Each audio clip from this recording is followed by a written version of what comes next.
Where are you from? I'm originally from Wilmington. I was born in Wilmington, but I was raised in Newport News, Virginia. Nice, man. So you just love Wilmington. You just got to get back, right? Wilmington is okay. This is home, like my family here. Yeah. We just moved back here probably 2 years ago from Durham, Raleigh area. Yeah. So I like the Durham Raleigh area, just some financial things. And like I said, that's around during COVID. So we ended up moving back here to regroup on everything. That's awesome, man. And what kind of business do you have? So I have a photography business. What does that even mean? What's a photography business even mean? Because I don't know anything about photography, right? I know, I got these cameras, but these are DSLR cameras, I think they're called, right? Yep. And then the only other thing that I know about photography is cameras are one thing, but lenses are different. Yeah, camera. The most important is never the camera. It's typically the lens and the lighting.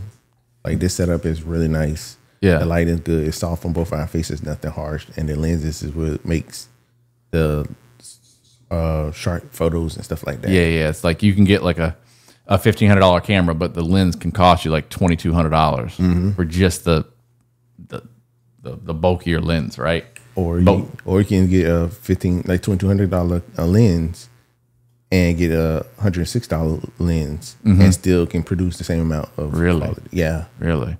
It's all about lighting and your unique eye. How did you get into it?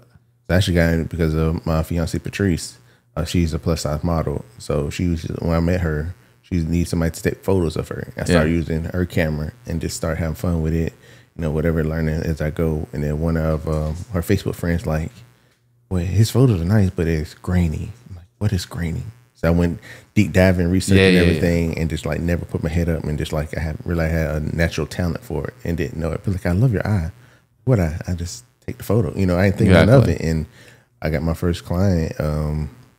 Like, can't take my graduation photos. I'm like, I can get paid for this? Yeah.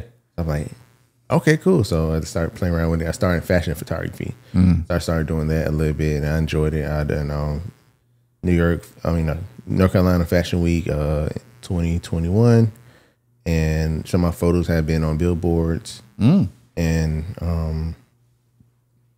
just started learning more about it, working with different fashion brands, and I realized I like fashion, and I seen somebody on Instagram, and she's like branding photography. I'm like, what's that? It's like, do you work with different business? I'm like, I love working with people like the business. I just didn't want to just focus on fashion. I want to help any kind of business, like really show their personality and who they are. I don't want to do like a typical headshot when you fold your arms like this. I'm like, no, I want you to show your personality in your photos so people know who you are, what things you like, stuff like that. So I started working with more people on that. Also do branding coaching on it, like to get your message and how it can correlate to people on what people struggle with, what people love about it, Yeah. I think there's an art to, what is it, like capturing the moment. Yeah. Capturing a dog going crazy. Mo, get over here. Come here.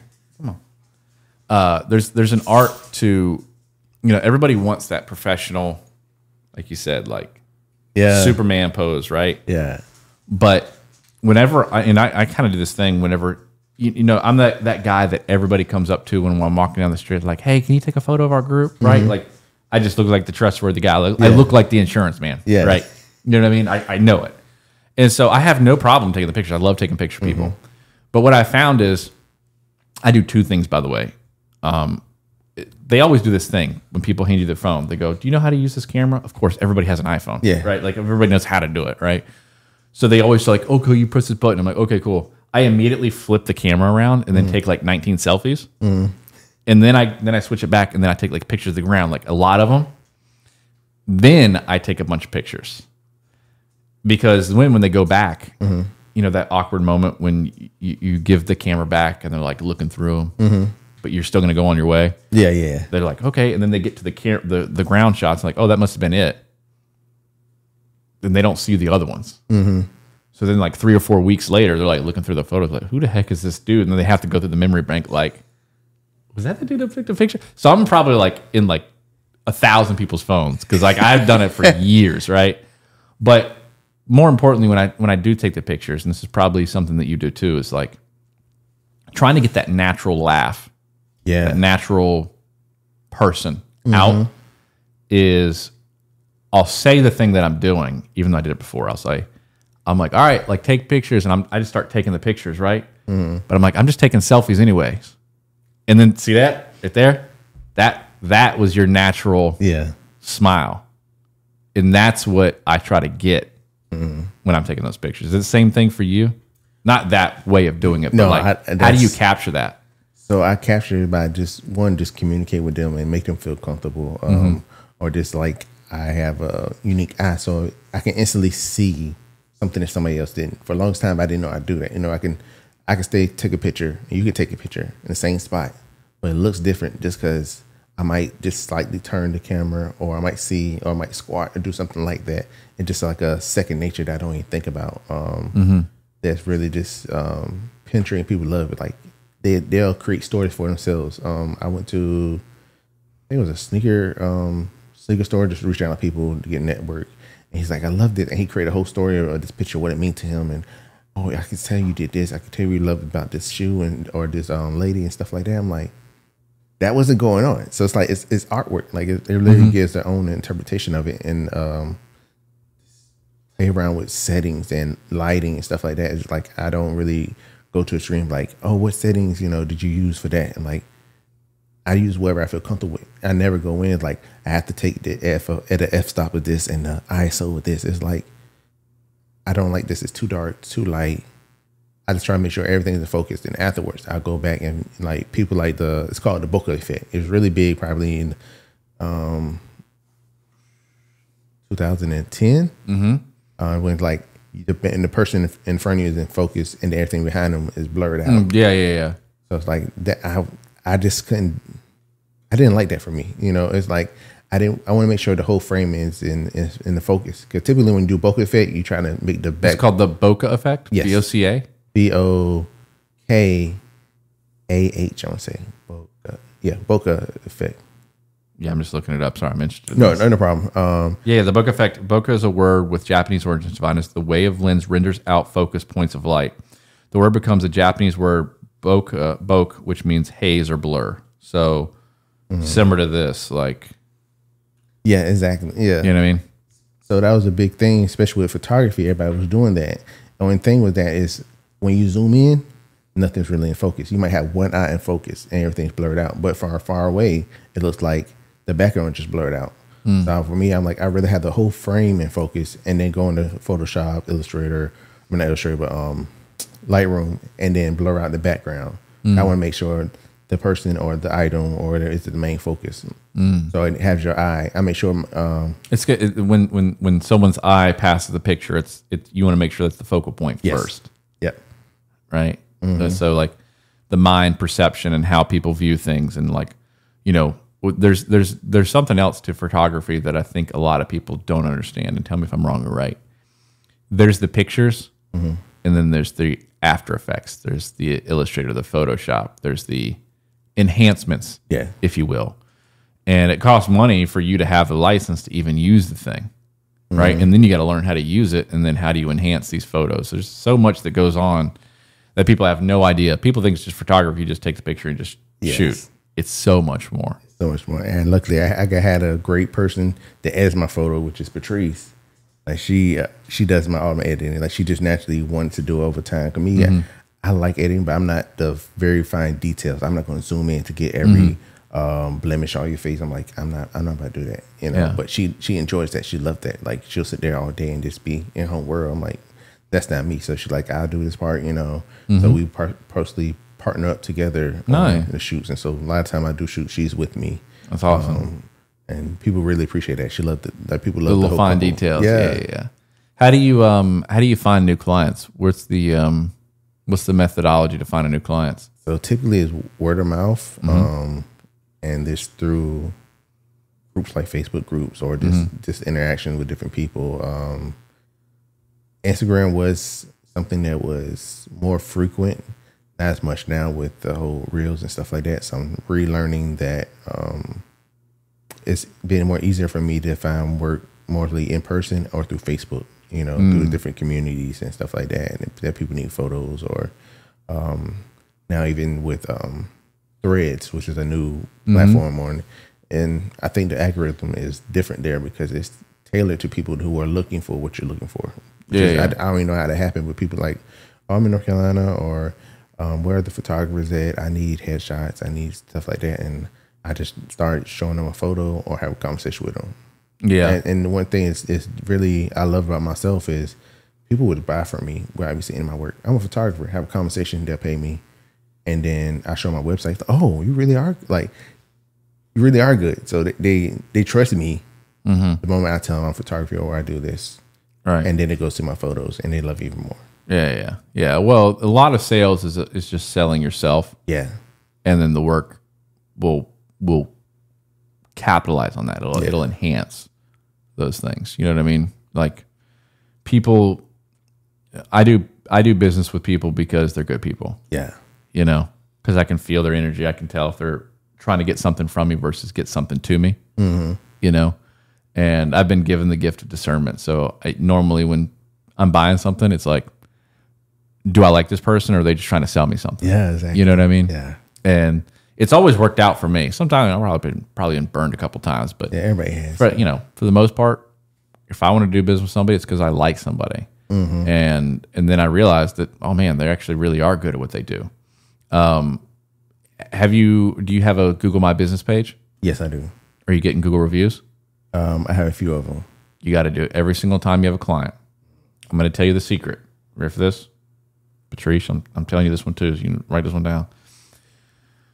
The moment that you send someone their pictures and they're excited, because there's the thing that probably happens that you send them their link or all their photos, and you get a message back, and usually the message back is something like, "This is great, I love it, this is fantastic, this is wonderful," right? Mm-hmm. You get your Google My Business link and go, "Can you do me a ginormous favor? It would mean the world to me if you would give me a 5-star review on Google." The chance of someone doing it right after they're the happiest, which is when they got what they wanted, goes up significantly. So if you've got it, make sure you do it, because then you stand out from everybody else. Mm-hmm. That makes sense? So when someone says headshots near me, photographer near me, something like that on Google Maps, I'll show you. Because this is how I get a lot of the business that I work with here locally. So I'll type in headshots near me. If I want to get a headshot done, I'll just type in this. So I've got one that's got it's sponsored. Yeah. But she's got 90 5-star reviews. The next one is 56 5-star reviews, 71 5-star reviews, 37, 26, 44. So now it's like, okay, which one stands out out of these? These are all decent. But what if you had 1,000 5-star reviews? Everybody else is at the 50, the 60 range, but yours is just more than everybody else. Mm-hmm. If you go to all your past clients and your new clients and say, "Hey, can you do this for me?" You'll absolutely crush it. But then when you get into events to where you're doing businesses and you're doing headshots for the whole business, you then go to not just the business owner, but you go to each employee and say, "Hey, can you give us 5-star review if you like your headshot?" Now you've got it from 1 to 15 people. Yeah. To 30 people. And you're getting a lot more Google reviews because of that. And get them to say, write an authentic review, right? What the experience was like. Mm-hmm. Because people read the reviews a lot. Yeah. And then make sure you showcase. I mean, this is just, again, I'll go with you.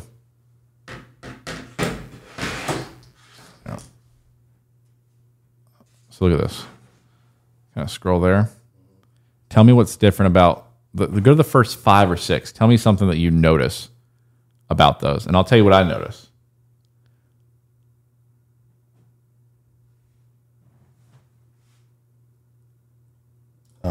What I notice is You can tell people's specialties up front.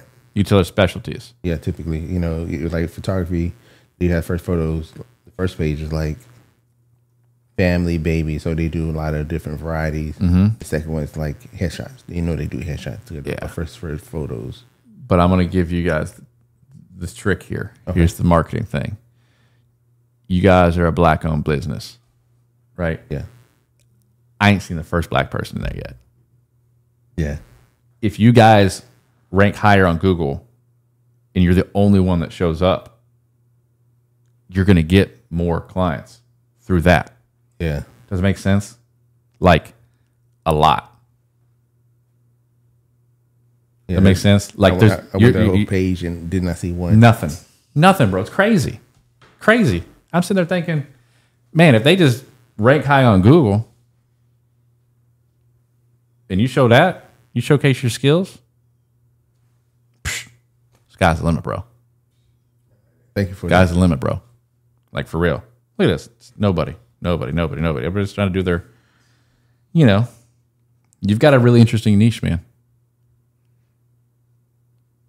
Yeah, and then the rest of these don't even have photos, right? So you got to make sure that you go inside your Google My Business page and actually utilize it, because people are using Google whether you know it or not. Like they're using it. Yeah. I mean, and people search for what they want to search for. So you have to understand what people are searching for. Yeah, and I think that's the thing I've been working on is what are they searching for when they want to update their website, their headshots, or just do a rebranding of their whole business, of the team or of themselves. So I think that's what I've been working towards on trying to figure out what stage do they are looking to do this at. Let me give you the tip. Right. When you're with your client, just say, how'd you find me?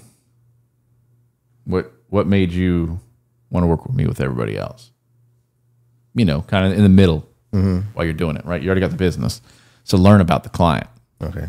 What made you think? What made you do this? What made you click here? What made you click there? What was your mindset of? Why were you trying to do this? And you'll get copious notes. She's taking copious notes right now. She's really good, right?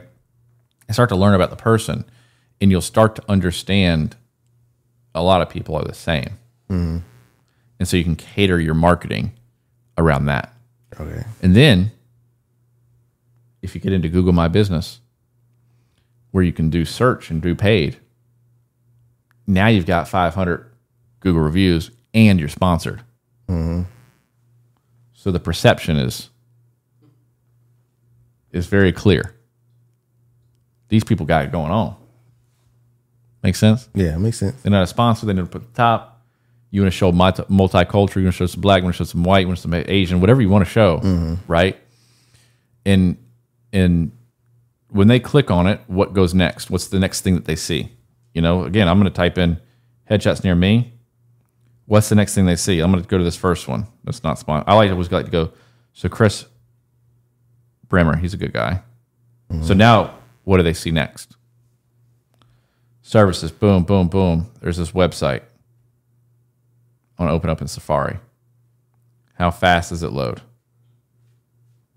What is the perception? How fast can I call this person? How fast can they get a quote? Because we live in a hot pocket society where things happen so rapidly. And so if you get a call and you don't answer it, missed the opportunity. Yeah. Missed opportunity. So how do you handle it? Are you asking me how do I handle it? Yeah, like what I'll tell you this. I'll tell you right after. But like those are things that business owners miss out on because they are getting calls. They're just missing out on the opportunities. They're missing out on those missed calls. They're missing out on those things. And so like in the world that we live in, when someone does reach out, you got to be ready. Yeah. And so you have to have systems and processes in place to handle that when it comes. And your marketing needs to be, boom, here's the start, zoom in, zoom in, zoom in. And it's basically at the end of it, it's going to be click to call or click to book. then if you got to click to book where they're scheduling out before they even talk to you, now you're gangster. Yeah. You know what I'm saying? Yeah. But they got to give them an opportunity to do that. Most people would rather do that than get on the phone. It's kind of wild, right? Most people would rather just go through it and just know, because they've been sold already because all of your website, it's already done. Mm-hmm. They already know you're the best. You got the Google reviews. You got everything. They already know you're the best. So now it's like they got to get on your schedule. Yeah. Makes sense? Makes sense. So now they go to it. They go to a landing page. They click on the form, get the information that you need, and then they go ahead and pay before you even talk to them. Yeah. Now you get your money up front. Now you're scheduled out. Just takes a little bit of time to set up those landing pages. Takes time to set up that stuff. That's what I'm working on, getting those landing pages and everything right. I think that's been the biggest struggle for me because I normally do word of mouth. Mm-hmm. So it's like my website, I can redo it again. But that's something that I really haven't put much effort into. Mm-hmm. I do mostly word of mouth and Facebook and Instagram, stuff like that. And it's tough because you're the business owner and you want to focus on what you're supposed to focus on. Yeah. Right? You want to focus on taking the best pictures. You want to focus on taking the best this and then getting them edited and getting them to the person. Yeah. But the tough part about business is if no one knows who you are, if you don't market it somehow, it's so tough. Yeah. Right? And so you have to get it out there some way. Facebook groups are good. That's how you're here today. Yeah. Right? But what's wrong with you going to Facebook and learning to run how to do your first Facebook ad? What's wrong with go to Google and Google will give you a $500 ad credit spend? Mm-hmm. If you can create inbound leads, that's the best lead in the world. Yeah. The best one. So how do you deal with the whole limited mindset? Because if I make an ad, nobody's going to see it. You're already down yourself. How did you get past that? I just screwed it up long enough to figure it out. I love it. I spent $30,000 on Facebook before it worked. I did screw up. It didn't work. But I never gave up. What was your drive?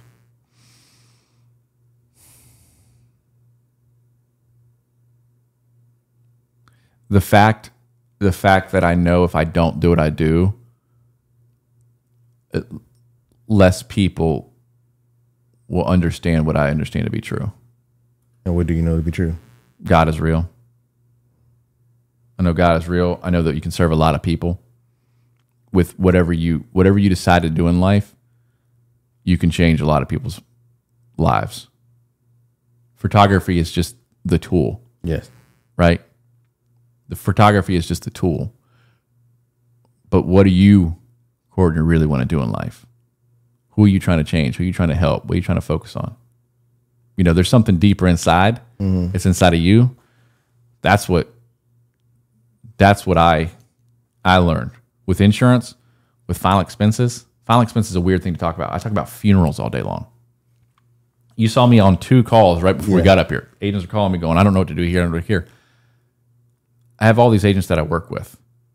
And if I don't teach them how to handle these things and teach them how to handle talking about funerals to senior citizens, less people are going to get funerals. People are going to die without right kind of insurance. It's crazy. People die. It's a statistical anomaly. People are dying that never died before. It's a funny joke. You write that one down. But if I don't go out and teach agents, then those agents can't go out and serve the seniors. Yeah. And I think it's Ecclesiastes 6:3. It's in the Bible. It's a man could live many years and have many children, but if he doesn't have a proper burial, a proper homegrown service, he's no better than a stillborn child. Mm. Now, it doesn't mean a burial. It could mean a cremation, but really what it means is a man could live many years and have many children, but if he doesn't have a proper homegoing service, doesn't have people around him that are there, that he's reached out to, that he's been a part of life, that are there for him because he's given so much, him or her, there's no point. That verse changed my life forever. Changed my life forever. So I'm going to go out and do it as much as I can. I got to serve as many people as possible through what I've learned how to do through my experiences to touch many more lives. With what I've done on Facebook, with what I've done on the marketing side, my previous company, we served over 1 million seniors get proper Medicare benefits. That's amazing. We served so many people getting proper burials and cremations. And these people that are living on Social Security that make $1,000 or less a month in income, that don't have a checking account, don't have a big savings account, they don't have $10,000 in their checking account to take care of stuff. And if those people pass away, who's going to take care of it? Mm-hmm. That's a real question. Yes. When I learned about what that I could change that 9 years ago, I was like, I'm going to do that. I just fell into podcasting, and it's made my reach larger for what my true goal is. And when people feel it, when they feel that about you, they want to do this with you. Same thing with what you got going on. You know what I mean? But you have to, you got to figure out what that is for you and just start running toward that. Mine is imagination. I want to get my imagination and help people with their imagination as much as possible. I learned that about myself. Is I want my imagination be what everybody sees, in other people's work. They don't even, it might be my photography. It could be in my coaching or anything like that. But I want people to be like, anything is possible. On top of, I want to have it's called a Believe It building. Kind of creative, kind of like a WeWork building where you have different things going on. You got podcast room, you have film and all the stuff, anything for creative arts for people to come to and work and build. That's why I got the Believe building, because I'm a big anime fan, so I'm in Naruto. Yeah, so that's why I said Believe It, and it just stuck with me. Believe in anything you can create. I want to have a place where people can come and anything they can think of, imagination, they can come here and create it. It's kind of like a sandbox for creative mindset. Yes. Come explore your creative mindset. We have the tools here necessary for you. Yes. You come in and learn. I think you should run toward that, Courtney. That's what it is. Yeah. Keep running toward that. Yes. Photography is just the one thing, but your passion is imagination. Yes. That was a hell of an episode, dude. That was it. Thank you.